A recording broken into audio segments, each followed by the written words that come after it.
The honeybee has been amazingly successful in technical and mechanical things. An area, by the way, in which man has done very well indeed.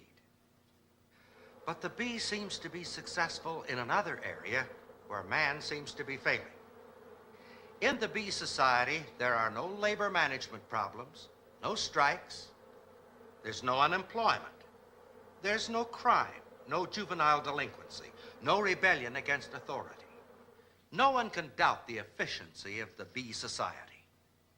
We must recognize, however, that this is an utterly ruthless efficiency. There is no unemployment because bees practice total and absolute population control geared to economic conditions. There is no need for pension plans or medical care for the aged because the law of the hive demands that bees literally work themselves to death in 5 or 6 weeks, though capable of living for years. If the queen bee is unable to lay the required number of eggs, she is stung to death. As soon as the mating period is over, all of the drones, or males, are also done away with. In the beehive, the individual is nothing. The state is supreme. This system works for the bee because every bee follows a specific behavior pattern and is locked into that pattern by what has, in the past at least, been called instinct. There are those who propose that man should adopt a social structure similar to that of the bee. In so doing, they are fully aware that they are proposing an utterly ruthless society. They are also aware that man is not instinctively locked into such a behavior pattern. And so they propose to substitute force for instinct. No thoughtful person could possibly give assent to such a proposal unless first he had accepted 2 major tenets of atheistic materialism. One assumes that man is merely a highly developed animal and that he differs from the lower animals only in degree, not in kind. The second assumes that there are no absolute standards of right and wrong, and that what standards we do have are largely artificial, unrealistic, and unworkable. In other words, it is assumed that there is no behavior pattern designed to meet the special needs of man. And so man is free to develop his own standards or even borrow a behavior pattern from the animals. But is it true that man has been left without a standard of behavior? History clearly indicates that every civilized society has been based on certain moral and ethical principles which are contained in the 10 Commandments. Now, many people laugh today when the 10 Commandments are mentioned. They seem to feel that they're outmoded, that they're not relevant to the needs of modern society. But is this true? How long has it been since you read the 10 Commandments? They contain such things as thou shalt not kill, thou shalt not steal or covet, thou shalt love thy neighbor as thyself. Is there anything wrong with this as a pattern of behavior? Think what the world would be like if every person were locked automatically and irrevocably into this pattern. There'd be no war, no crime, no racial problems, no poverty. You could disband your armies and your police, and we could take all the locks from our doors, and man could devote his time and attention to that which is constructive. No, there's nothing wrong with the pattern. It's perfect. Our trouble stems from the fact that man is not following this pattern.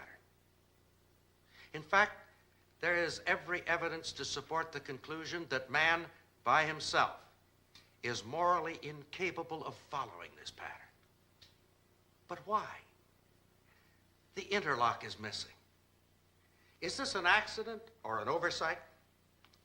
Now, if a tiny insect could be locked into this behavior pattern, certainly an omnipotent God could have locked man into this pattern.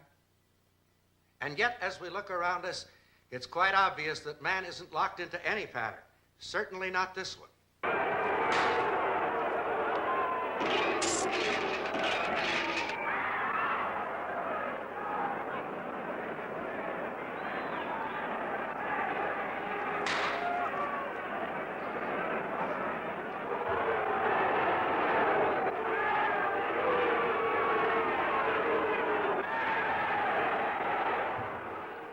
Now, think carefully for a moment. If God had locked man into a behavior pattern, he would have robbed man of that which makes him a man. He would have robbed him of his free will and his power of choice. Instead of a behavior interlock, God has provided for man something infinitely more wonderful. God offers to link man to himself in a warm, personal, vital relationship. The possibility of this relationship is the ultimate, the crowning difference between man and animal. Students of animal behavior have never discovered the slightest evidence of a God consciousness in any animal. On the other hand, man is described as incurably religious. This hunger in the heart of man to know God is universal. In some parts of the world, this God hunger is brutally suppressed. In others, men try merely to ignore it. In still others, it is warped and twisted almost beyond recognition. But this basic need in the heart of man is universal.